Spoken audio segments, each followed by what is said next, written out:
Overall, I really like the new Jabra Elite 85Ts, and for me, it's very easy to recommend the Jabra Elite 85Ts to either an iPhone user or an Android user.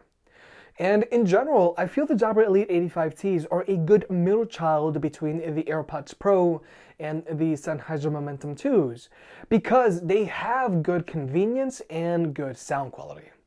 So, if you're thinking about picking up the Jabra Elite 85Ts, let's see how they stack up against the AirPods Pro and the Sennheiser Momentum 2s, which are currently my two favorite earbuds. Now, first off, let's talk about price. The Jabras retail for $230, undercutting both the AirPods Pro, which have a retail price of $250, and the Sennheiser Momentum 2s, which have a retail price of $300, which can definitely be a deciding factor for some people. Nonetheless, if you want to pick any of these earbuds up, they'll be linked down below. And if you want to learn more about any of these earbuds, please watch their full reviews, because we're only going to be going over their main differences. Now, as with any pair of truly wireless earbuds, first let's address their carrying cases. Now, right off the bat, I do want to say that all of these earbuds have decently small carrying cases for today's standards, unlike, let's say, the Bose QC earbuds, whose case is just way too big for everyday carry earbuds these days, all while only having a combined battery life of 18 hours. However, with that being said, the Momentum 2s do have the largest case here. It's the thickest case here, and it also has the largest footprint here. You can absolutely still daily carry these earbuds without any problems, but you are going to notice the Momentum 2's case the most here when it's in your pocket than these other two earbuds. Whereas with the AirPods Pro, these earbuds have the smallest and slimmest case here, so it's the least noticeable here when it's in your pocket. And then there's Jabra's case, which is comparable to the AirPods Pro's case, but it does have a slightly larger footprint and it is slightly thicker. Overall, all of these earbuds have decently small cases, but the AirPods Pro have the smallest case here, making them super convenient. However, one very important thing to keep in mind here is that the Momentum 2s are the only earbuds here that don't have wireless charging. Now, for me, wireless charging is not a must-have feature, but I do want to point it out either for the people who have already invested in a few wireless chargers or for the people that have a phone that supports power sharing. Now, when it comes to battery life, the AirPods Pro have an advertised combined battery life of 24 hours with their active noise cancellation turned on. Then, there are the Jabras, which have an advertised combined battery life of 25 hours with their active noise cancellation turned on. And with their active noise cancellation turned off, they have an advertised combined battery life of 31 hours. But then there are the Sennheisers, which have an advertised combined battery life of 28 hours with their active noise cancellation turned off.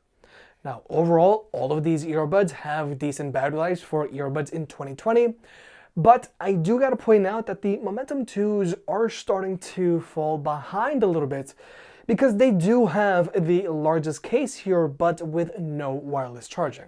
But now let's talk about the earbuds themselves. Now, all three of these earbuds are in-ear earbuds, but the Momentum 2s are the only earbuds here that fit like your standard pair of in-ear earbuds. As in, they actually go into your ear canals a decent amount. Whereas with both the AirPods Pro and Jabras, even though, yeah, they are in-ear earbuds, they don't actually go into your ear canals all that much. They only go in a little bit. Now, personally, I do find both the AirPods Pro and 85Ts to be more comfortable than your standard pair of in-ear earbuds like either the Momentum 2s, 75Ts, or Galaxy Buds Plus. But I do find that the Jabra Elite 85Ts fit more comfortably and more securely than the AirPods Pro. There's just something about the stiffer ear tips on the 85Ts that just make them feel more natural and stay in place better than the AirPods Pro.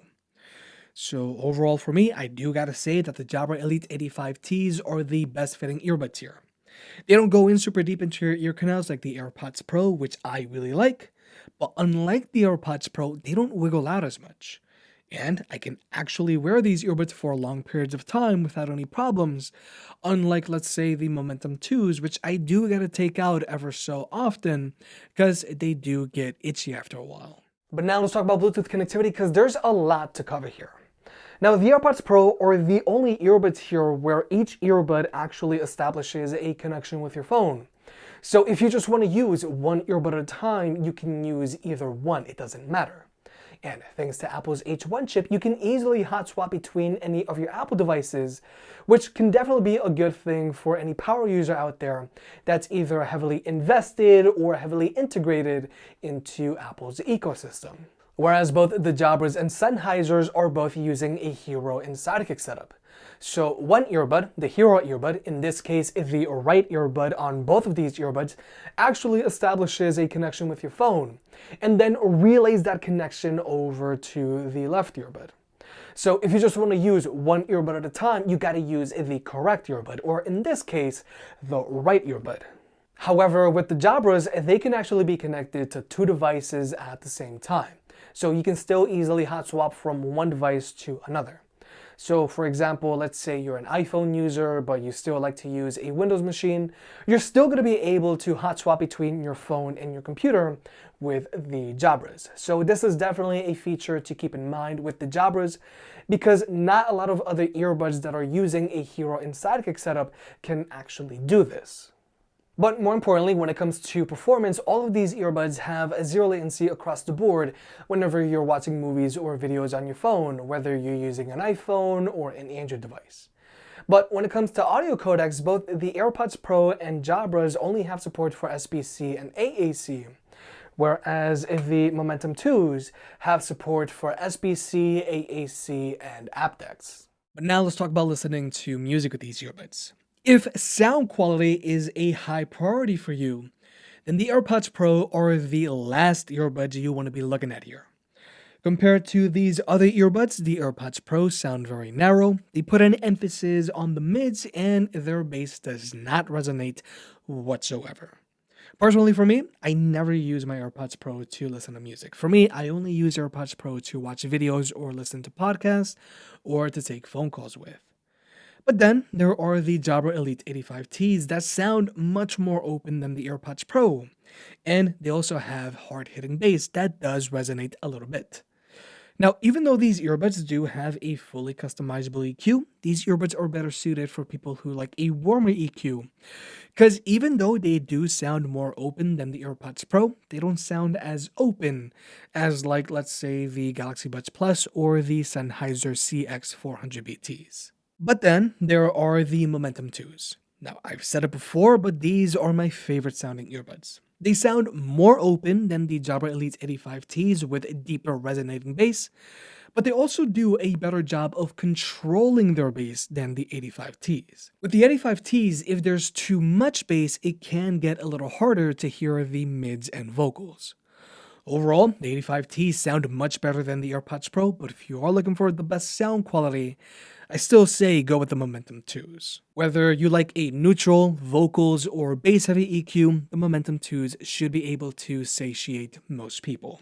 Now, when it comes to the media controls, both the Jabras and Sennheisers allow you to play or pause your music, skip a track, go back a track, cycle between active noise cancellation and your ambient mode, or even raise or lower your volume all straight from the earbuds themselves. And personally, I really like when you have all of this control straight from the earbuds themselves. The only difference here is that the Jabras are using physical buttons, whereas the Sennheisers are using touchpads. So you do have an option here. But then there are the AirPods Pro. Now personally, I'm not the biggest fan of the media controls on the AirPods Pro because they are rather limited, and it does feel rather awkward to have to pinch the stems on the AirPods Pro. And I really don't like having to say, hey Siri, raise or lower the volume, because it feels rather clunky because it takes forever. However, having always listening Siri is great for more complex tasks, because you can just be like, hey Siri, call so-and-so or send so-and-so a text, and boom, it's done. But now let's talk about the active noise cancellation on these earbuds. Now, I do want to taper expectations here first. The active noise cancellation on these earbuds isn't going to block out nearly as much noise as a proper pair of over-ear ANC headphones. And the active noise cancellation on these earbuds is going to predominantly block out constant low-frequency sounds like either road noise or the constant humming of an AC unit. Now, with all that being said, when it comes to ranking, all of these earbuds do block out less noise than the Bose QC earbuds, but I do feel that the Momentum 2s and 85Ts are neck and neck, and they both block out more noise than both the AirPods Pro and Sony WF-1000 XM3s. However, when it comes to performance, even though all of these earbuds do have a little cabin pressure, which is good, and they all do a really good job of blocking out wind noise when walking outdoors, I do gotta point out that the Jabras do sound very different with their active noise cancellation turned on versus when their active noise cancellation is turned off. With their active noise cancellation turned on, they do get narrowed up a little bit and their bass doesn't hit as hard. Whereas with these other two earbuds, they don't really change how they sound. Now, personally, I only use the active noise cancellation on any of my earbuds when I have to, and for me, what's really important is a decent ambient mode, which is something all three of these earbuds do have. But, like I've mentioned in the past, I do feel the AirPods Pro have the best ambient mode here, because it does sound the most natural and they also do the best job of blocking out wind noise when walking outdoors. Because in situations where you might be walking outdoors and you might get hit by a gust of wind, these other two earbuds might still pick up some wind noise. The AirPods Pro will still actually block out that wind noise. So for someone like me who basically just has their ambient mode turned on all the time when they're outside, this is a pretty big deal. But finally, here's the microphone test. Now, all three of these earbuds do have decent microphones for phone calls, but the Sennheiser Momentum 2s do have the most amounts of amplification here. Whereas with the Jabras, they don't have as much amplification as the Sennheiser Momentum 2s, but you do want to take phone calls with these earbuds in a quiet area, because these earbuds do like to pick up a lot of ambient noise. But if you are someone that is planning on taking lots and lots of phone calls with their earbuds, then I do feel the AirPods Pro are the way to go here. They don't sound as overly amplified as the Sennheiser Momentum 2s, and they also do a much better job of focusing on your voice than the Jabras. But with all that being said, I really like all three of these earbuds, but for different reasons. For me, I really like the AirPods Pro because they offer the most convenience. They have a tiny case that isn't super noticeable when you've got it in your pocket. They have the best ambient mode here. Always listening Siri allows you to do complex tasks all with just your voice. And if you're heavily invested into Apple's ecosystem, you can easily hot swap from one device to another. But the AirPods Pro don't sound the greatest, and these earbuds do like to wiggle out quite a bit. Personally, I love using my AirPods Pro when I'm out doing errands, and I mostly use them to consume videos, podcasts, and to take phone calls with. Then, there are the Sennheiser Momentum 2s, which I absolutely love to use to listen to music with. They also have a good ambient mode and active noise cancellation, and you can absolutely daily drive them without any problems, but they just don't offer as much convenience as the AirPods Pro. But then there are the Jabras, which are a good fusion between the AirPods Pro and the Sennheiser Momentum 2s. The Jabras have a smaller case than the Momentum 2s, and they also offer wireless charging like the AirPods Pro. They sound better than the AirPods Pro, but not as good as the Momentum 2s. The Jabras have decent active noise cancellation and a decent ambient mode, but I think their standout characteristic is going to be their fit. Out of all three of these earbuds, I can't get over how well the Jabra Elite 85Ts fit. If you made it this far, I guess you enjoyed the video, so hit that like button and get subscribed. It helps out more than you realize. If you want to pick any of the products up mentioned in this video, those will be linked in the description down below, and you can also support the channel by checking out the merch store. But other than that, I'll catch you next time.